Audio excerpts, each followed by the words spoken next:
Everyone loves ranking guitarists. Nowhere in the guitar community is there a more ubiquitous question as, who do you think the best guitarist of all time is? Usually to be followed by a few hours of raucous debate. But that's not entirely what this video is about. Today I wanted to take a look at the most important guitar players to ever pick up an electric axe. In a sense, these are the guitarists, the trailblazers and inventors who would set off small six-string revolutions in their own right. They're not always necessarily the most technically proficient, nor do they always sell the most records. But these are players without whom we would not have had what we have today. So, join me for my list of the top 10 most important electric guitarists of all time, next on the Guitar Historian channel.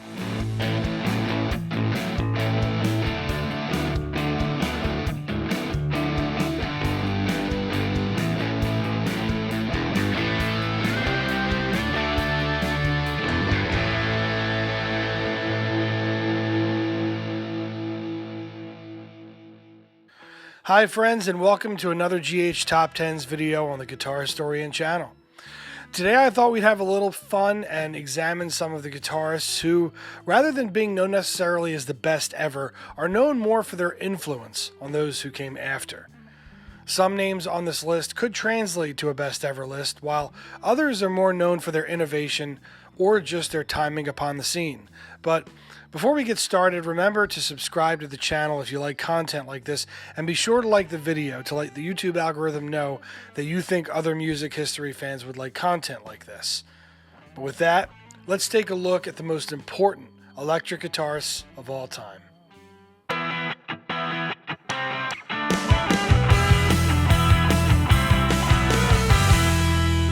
We kick off our countdown with Delta blues singer and songwriter Robert Johnson from Mississippi in the USA. But wait, you say, Johnson didn't play the electric guitar. Well, that may be true, but it is undeniable that Johnson's playing style had an absolutely massive influence on electric blues to come. Although Johnson was not necessarily the first musician to play the blues, he was unquestionably the one who perfected it. Johnson's chord progressions and playing is the stuff of legend, with Stone's Keith Richards asking his friend Brian Jones, quote, "Who's the other guy playing with him?" after the first time that he'd heard him, not knowing that Johnson was the only one playing. This, coupled with a somber, clear voice and tortured lyrics, made him a standout among other blues singers. Eric Clapton said of the first time that he heard Johnson, quote, "I was definitely overwhelmed, but I was also a bit repelled by the intensity of it. I kind of got hooked on it because it was so much more powerful than anything else I had heard or was listening to. Amongst all of his peers, I felt he was the one that was really talking from his soul without really compromising for anybody."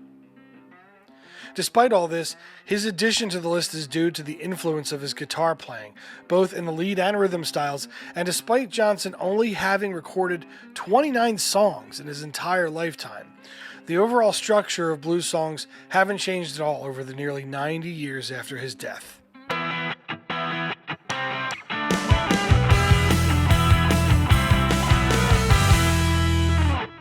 On July 5th, 1954, a 19-year-old Elvis Presley and two backing musicians that had been introduced to him by Sun Studios producer Sam Phillips toiled unfruitfully for the day until Elvis picked up his acoustic and launched into a 1946 blues number by Arthur Crudup called "That's All Right." Our next guitarist on the list, Scotty Moore, remembered, quote, "All of a sudden Elvis just started singing the song, jumping around and acting the fool. And then Bill picked up his bass and he started acting the fool too, and I started playing with them. Sam, I think, had the door open to the control booth. He stuck his head out and said, 'What are you doing?' And we said, 'We don't know.' 'Well, back up,' he said, 'try to find a place to start and do it again.' Phillips quickly began taping, as this was the sound that he had been looking for. That sound would launch a musical revolution the likes of which had never been seen. Moore's place in rock and roll history is interesting, as it is pretty much accidental, but his influence on the entire genre is unmistakable. Moore is often credited for inventing power chords for Jailhouse Rock, and along with the percussive mobility of bass player Bill Black, the musicians would come to define the sound of the early rock records. Although Moore downplayed his influence and often cited his own heroes like Chet Atkins and even contemporaries like Carl Perkins and Merle Travis, you can't downplay your influence when you back the literal king of rock and roll himself.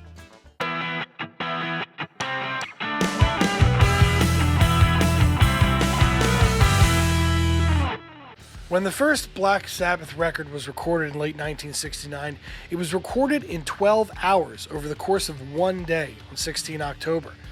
Little did we know that when it was released later in February of 1970 that it would have changed the rock game forever, ushering in a new world order of heaviness and doom. And at the center of that was guitarist Tony Iommi. Iommi had been a pretty straight-up guitarist before his stint in Sabbath, even filling in temporarily in prog rock bands Jethro Tull and Mythology, but it would be a horrific accident that would change his life forever and force him to play in a totally different style that would eventually lead to Sabbath's iconic sound. Iommi accidentally chopped off the tips of his middle and ring fingers of his right hand, his fretting hand, since he's left-handed, causing him to use all numbers of prosthetics to offset the injury. Unwilling to give up his playing career, however, Iommi was determined to make it work, fashioning a number of fingertip thimbles out of plastic and eventually leather to replace the fretting digits. Despite this, playing still caused Iommi constant pain, and as the years progressed, forced him to try detuning his guitar, which only made Sabbath sound heavier and a whole lot cooler. He used heavy distortion and a number of effects to increase the sustain and treble cut, creating his iconic doomy riffs that are amongst the most famous in rock history. So out of the pain and frustration of an industrial accident came the entire genre of heavy metal. Amazing.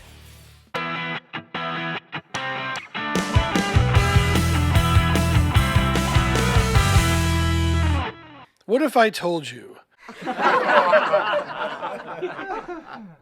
that you could literally go back and find out who the first person to play lead electric guitar on record was? It's actually not that hard. When bandleader Benny Goodman was introduced to Christian initially, he wasn't impressed, but later that night, Goodman's producer John Hammond installed Christian on the bandstand without Goodman's knowledge, leading Benny to call for a complicated song that he assumed Christian wouldn't know. However, that night's rendition of Rose Room lasted 40 minutes and showed off chorus after chorus of versatile improvisation from Charlie, and he was hired on the spot. Christian's solos sound unlike anything else in that he was using the electric guitar as a lead instrument for the first time, as we know that no one is cutting through a big band with an acoustic. And so Christian's solos ended up influencing not just guitarists, but other jazz instrumentalists as well, such as Dizzy Gillespie, Thelonious Monk, and Charlie Parker. Even the great Miles Davis, a trumpeter, named Christian as a major influence. Unfortunately, Charlie died of tuberculosis when he was only 25, but he is the ultimate example of short life, big footprint.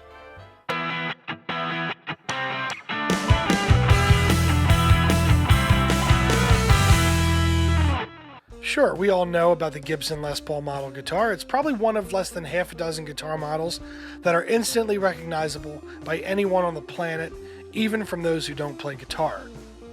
But besides being one of the first major artist collaborations with a major guitar maker, it's also the culmination of Paul's own work in inventing the solid body electric guitar. Les Paul did have a massive recording career as he and his wife Mary Ford became the biggest selling act in America between 1951 and 1954.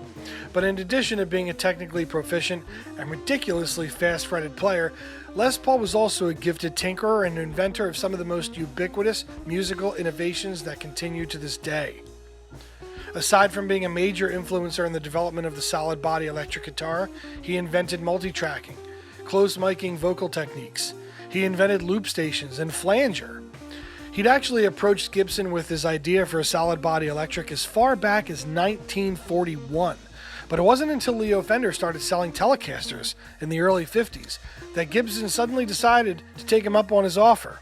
You see, Les fought a constant battle to make his guitar tone as clean and feedback and distortion free as possible, which is the definition of irony, as his inventions would go on to embrace those things in spades. But this master of innovation would change the guitar world in so many ways that it would be a crime not to include him on a list of important guitarists.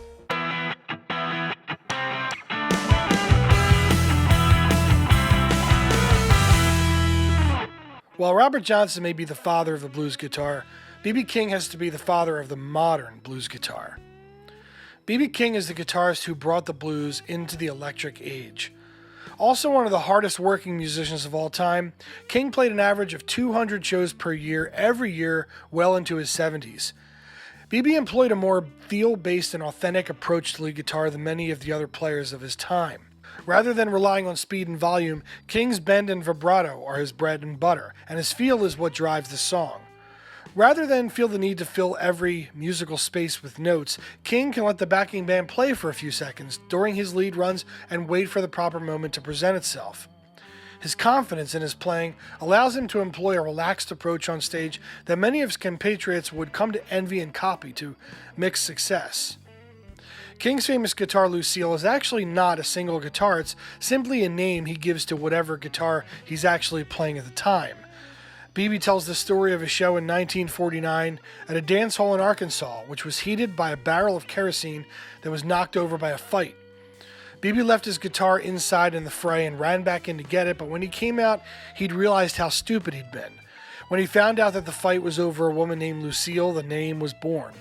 King has actually played various models over the years, including Fender Telecasters and Gibson ES 100 series guitars, but he is most famous for the black Gibson ES 335 Lucille model, which he has played exclusively since it was introduced in 1980.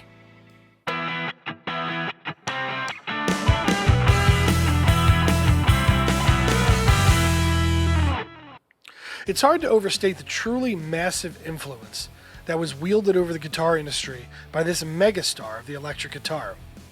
Eddie Van Halen was another legendary tinkerer who invented several innovations and upgrades to the electric guitar, but in my opinion, aside from his absolutely incendiary playing, Van Halen's biggest contribution was in the development of pickups, amplifiers, and electronics.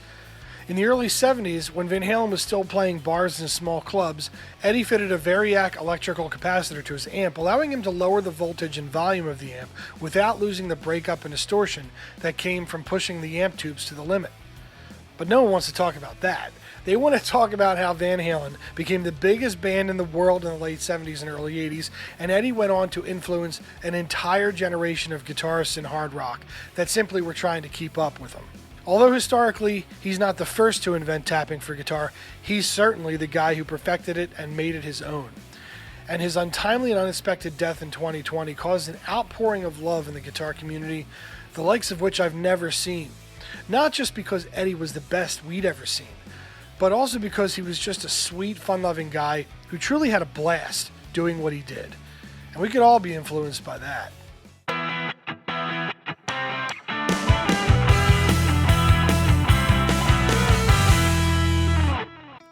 This might be a controversial choice, and it might be an obvious one, but it's hard to make any complete list of guitarists without including Eric Clapton on it. Known as Slowhand and God, Clapton was the guy in British guitar for a period of about 7 years, and his many bands and projects were keenly watched by music fans with every step he took. The early 60s in England saw an explosion in love of authentic American blues. The bands became petri dishes for the growth of other acts that would splinter off and create new bands. Alexis Corner's Blues Incorporated and John Mayall's Blues Breakers were the two revolving door bands that saw dozens of future superstars pass through their doors. But in reality, Clapton was already well known before he joined up with Mayall in 1965. He was coming off a successful stint in the blues rock combo The Yardbirds, and even had notoriety amongst blues guitar circles even before that as a young man to be reckoned with. But we can point to Clapton's work on Mayall's Beano album alone as a flashpoint for the fortunes of electric guitar. Employing a surly tone from his 1960 Gibson Les Paul through a cranked Marshall amp, an amp that would go on to become named the Blues Breaker after just this performance, his playing would lead an excited Londoner to spray paint "Clapton is God" on a wall. His influence was so great, even on the other side of the Atlantic, that when Chas Chandler gave a young guitarist named Jimi Hendrix a chance to come to England, part of the deal was that he be introduced to Eric Clapton. When Chandler promised to make that happen, Hendrix finally agreed.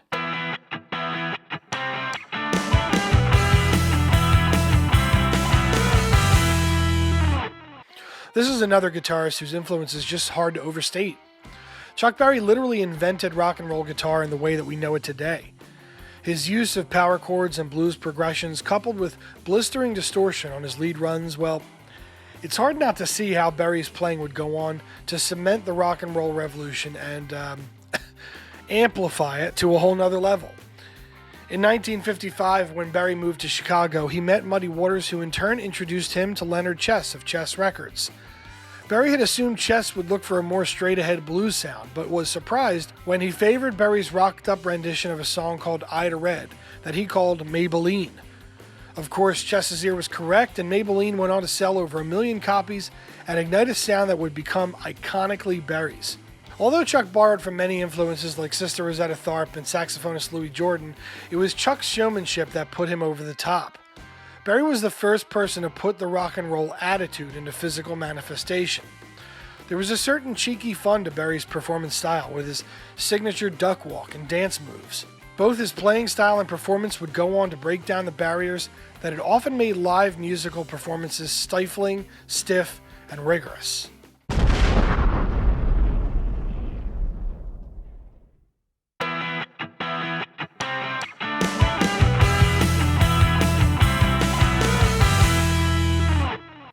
Come on. You knew who would be number one all along. I mean, how can anyone beat this guy in his influence on the electric guitar? To button a story started above, when Hendrix came to England to meet Clapton, he was just getting started in Cream at the time. They were playing a gig at the London Central Polytechnic when Hendrix asked to sit in with the band and absolutely shocked the audience with a show-stopping rendition of Killing Floor. Allegedly, Clapton told someone backstage, quote, "You didn't tell me he was that fucking good." This would ignite both a deep friendship and an unspoken rivalry between the two guitarists. But let's be real. It was really about whether Eric could keep up with what Hendrix was doing. Hendrix's use of the electric guitar was simply unearthly, and this was bolstered by his embrace of the multitude of ways that were being invented at the time in changing the electric guitar's signal. Things like fuzz boxes, treble boosters, wah pedals. His instant mastery of these things and his effortless use of them in his recorded material simply sent shockwave after shockwave through the musical community. Everybody, and I mean everybody in the British rock world, had to know what Hendrix was doing and how he was doing it. Now, over 50 years later after his death, Hendrix is still influencing almost every guitar player who picks up an electric guitar, unless they're living under a rock. Wow. That was a lot of fun. Definitely going to do more of these kind of countdowns in the future. I really hope you enjoyed it, and I hope you don't burn me too badly in the comments section. I look forward to a lively but civil debate, and as always, thank you for watching, and I hope to see you again next time on the Guitar Historian channel. But seriously, don't at me.